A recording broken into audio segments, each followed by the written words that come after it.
सहनाववतु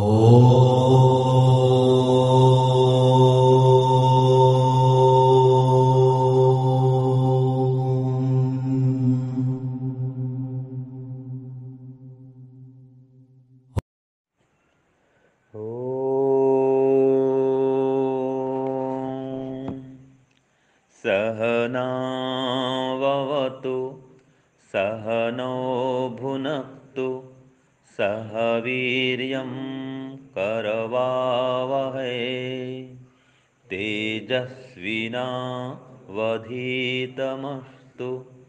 मा विद्विषावहै।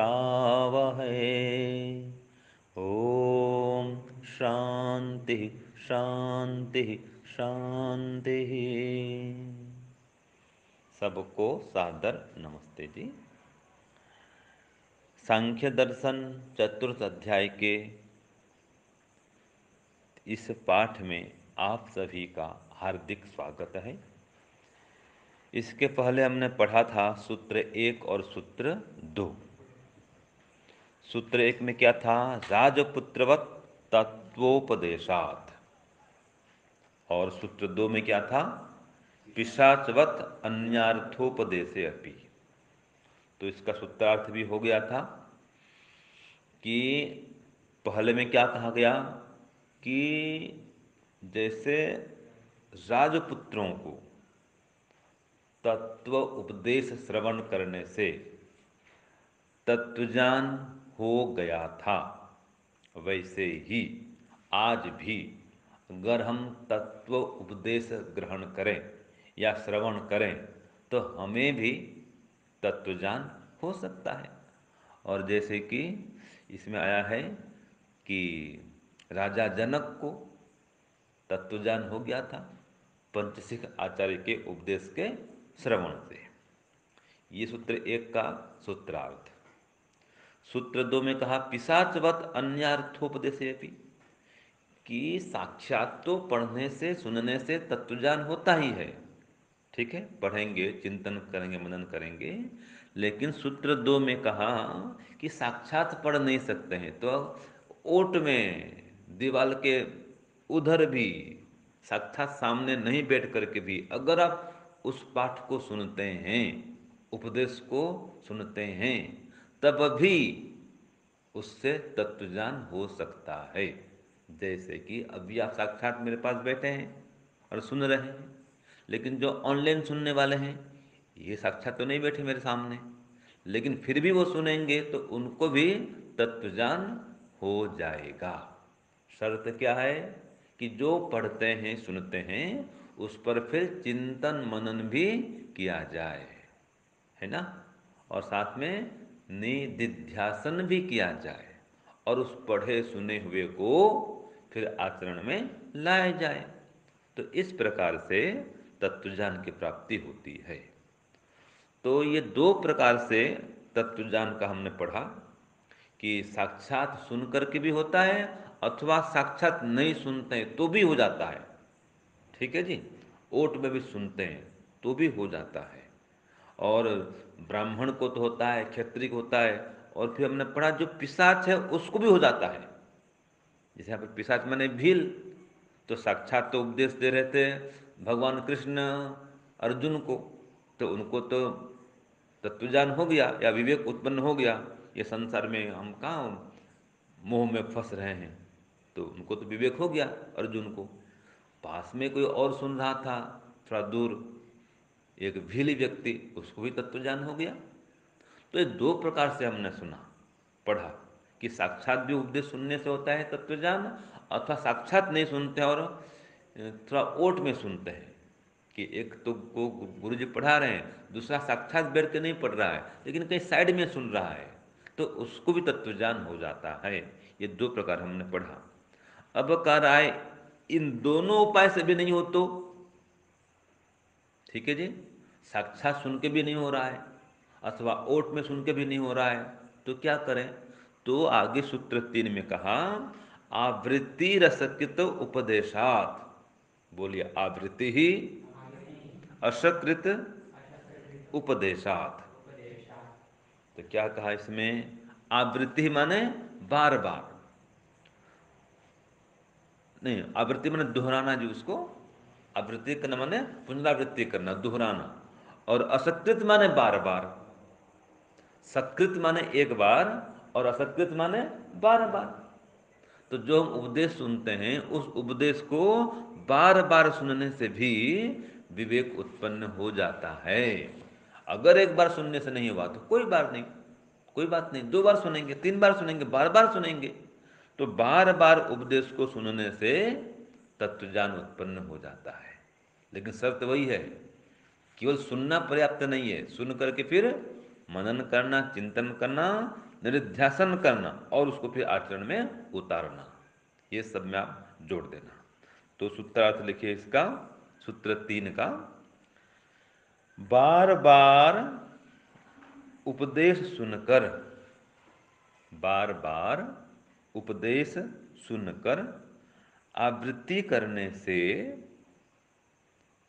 तत्वज्ञान अर्थात विवेक उत्पन्न हो जाता है। यह हो गया सूत्रार्थ, कि बार बार उपदेश सुनने से और सुन करके उसकी आवृत्ति करने से, मतलब उसको दोहराने से, बार बार सुनेंगे, बार बार चिंतन करेंगे, मनन करेंगे, तो तत्वज्ञान उत्पन्न हो जाता है। तो इसमें एक उदाहरण दिया छांदोग्य उपनिषद का। तो एक थे श्वेत केतु और एक थे आरुणि। तो जो श्वेत केतु हैं, आरुणि से बार बार उपदेश को श्रवण किया श्वेत केतु ने, उनका शिष्य था श्वेत केतु। और आरुणि कौन थे? उनके गुरु। श्वेत केतु आरुणि का पुत्र को चाहे शिष्य को, एक ही बात है, ठीक है जी। तो पिता भी गुरु होता है, अगर पिता उपदेश कर रहे हैं तो भी गुरु तो कहलाएंगे ना। जो भी उपदेश करता है वो गुरु कहलाता है, वो चाहे पिता हो चाहे अध्यापक हो। तो इस प्रकार से जो आरुणि जी थे वो गुरु थे, और आरुणि ने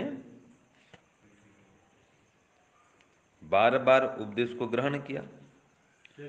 श्वेत केतु ने, श्वेत केतु आरुणि ने बार बार उपदेश ग्रहण किया और उसको तत्वज्ञान हो गया। तो श्वेत केतु आरुणि माने आरुणि का पुत्र, उसको बोलते हैं श्वेत केतु आरुणि। नाम से पीछे उनका जुड़ जाता है, जैसे गुजरात में बोलते हैं ना जी, अपने नाम के साथ में पिता का नाम जुड़ जाता है, वैसे ही यहाँ पर श्वेत केतु आरुणि। तो आरुणि से उन्होंने ये उपदेश ग्रहण किया और श्वेत केतु को फिर तत्वज्ञान हो गया। तो आए वैराग्य हो गया, विवेक उत्पन्न हो गया। तो जैसे उसमें कहा भूय इव माँ भगवान, हे भगवान मुझे और बताओ और बताओ, भूय इव माँ भगवान विज्ञापयतु, मुझे और बताओ और बताओ। तो उन्होंने और बताया, बार बार बताया उसको। उसको कहते हैं द्विधा बद्धम सुबद्धम भवति, कहते हैं ना जी कि कोई गांठ मारते हैं, गांठ लगाते हैं रस्सी में, तो एक बार गांठ लगा देंगे तो क्या होगा, वो कितना मजबूत होगा। और 2 बार गांठ लगा देंगे कितना मजबूत होगा, बताओ, ज़्यादा होगा मजबूत ना। तो जैसे 2 बार गांठ लगाते हैं तो उसकी मजबूती बढ़ जाती है, एक बार गांठ लगाते हैं तो उतना मजबूत नहीं होता, वो खुल भी सकता है। तो इसी प्रकार से 3 बार गांठ लगा दिए, 4 बार गांठ लगा दिए, अब कितना मजबूत होगा बताओ वो, है ना। तो इसी प्रकार से उपदेश को बार बार बार बार बार बार सुनते हैं, अर्थात उसकी आवृत्ति करते हैं और फिर चिंतन मनन करके उसके जीवन में उतारते हैं, तो वो तत्वज्ञान उत्पन्न हो जाता है। ये सूत्र 3 में बता दिया गया है। कोई कठिनाई है इसमें? सरल है। आगे चलते हैं सूत्र 4। बोलिए पिता पुत्रवत उभयोः दृष्टत्वात्। अब इसमें ये कह रहा है, देखो कि कई व्यक्ति ऐसे होते हैं जो लिखते नहीं हैं, पढ़ते नहीं हैं, ये उपदेश भी बार बार नहीं सुनते हैं, लेकिन उनको भी विवेक उत्पन्न हो सकता है। कैसे हो सकता है? ये सूत्र में बता दिया गया है कि कस्यचित घटना प्रभावात अपि, कि किसी घटना के प्रभाव से भी विवेक उत्पन्न हो जाता है। जैसे किसी बता दिया कि पिता की मृत्यु हो गई, सूत्रार्थ में बताऊंगा। इसमें क्या कहा, पिता की मृत्यु हो गई और उसी समय पुत्र का जन्म हो रहा है। माने पिताजी की मृत्यु हो रही है और उसी क्षण तत्क्षण ही उधर पुत्र का जन्म हो रहा है। अर्थात कोई मान लीजिए 40 साल का कोई युवक था, ठीक है जी, और उसकी पत्नी गर्भवती थी। इधर तो प्रसव हो रहा है पत्नी का, है, वो पुत्र को जन्म दे रही है, और उसी क्षण कोई दुर्घटना घट गई और पतिदेव का देहांत हो गया। युवक का देहांत हो गया, 40 साल का नवयुवक, देहांत हो गया उसका। अब इस घटना को देख करके कोई तीसरा व्यक्ति है, ठीक है जी, वो देख करके विवेक उत्पन्न करता है, अरे ऐसा भी होता है क्या। देखो, एक तरफ तो पुत्र का जन्म हो रहा है और एक तरफ पिता का देहांत हो गया। तो उन दोनों घटनाओं को जोड़ता है कि ऐसा मेरे साथ भी तो हो सकता है कि नहीं है। जैसे कि ये छोटे बच्चे का जन्म हुआ है अभी और उसके पिता का देहांत हो गया, तो मेरा भी जन्म तो हुआ है और मैं भी इसे आगे चल करके मान लीजिए मैं पिता बन जाऊं और मेरा भी कहीं पुत्र होता हो और फिर मेरी मृत्यु भी हो सकती है। अथवा और भी संसार में देखते हैं कि जिसका जन्म हुआ है उसका मरण होगा। जैसे इस बालक का, बच्चे का जन्म हुआ है, इसी प्रकार से इसका जो पिता है जिसका देहांत हुआ, उसका भी तो कभी जन्म हुआ होगा। क्यों जी, हुआ होगा ना। जैसे इस बालक का जन्म हो रहा है और उसी क्षण उसके पिता का देहांत हो गया, इसी प्रकार से कभी इस पिता का भी जन्म हुआ होगा, है ना, और आज इसका देहांत हो गया है। तो इसी प्रकार से अब इस बालक का जो जन्म हुआ है, इसका भी कभी न कभी देहांत जरूर होगा। जैसे इसके पिता का देहांत हो गया, है ना, इसी प्रकार से आज जो बालक ने जन्म लिया है, क्या कभी उसका देहांत नहीं होगा? होगा। तो हम सबका जन्म हुआ है तो हम सबका भी देहांत तो होगा ही होगा। तो इस प्रकार से विचारने से, चिंतन करने से, मनन करने से विवेक उत्पन्न हो जाता है। ये भव और अप्यय, भव कहते हैं जन्म को, अप्यय कहते हैं मृत्यु को। तो भव और अप्यय, जन्म और मरण के चक्र को देख करके, उसका विचार करके जब व्यक्ति चिंतन करता है, मनन करता है, तो उसको भी विवेक उत्पन्न हो जाता है, वो चाहे लिखा पढ़ा हो चाहे नहीं हो। जैसे कि स्वामी दयानंद, ठीक है, उस समय तो इतना वो गुरु जी पास जगह पढ़े नहीं थे, लेकिन चाचा की मृत्यु देख लिए, बहन की मृत्यु उन्होंने देख लिया, उनको वैराग्य हो गया, वो घर द्वार छोड़ के निकल पड़े, मोक्ष प्राप्त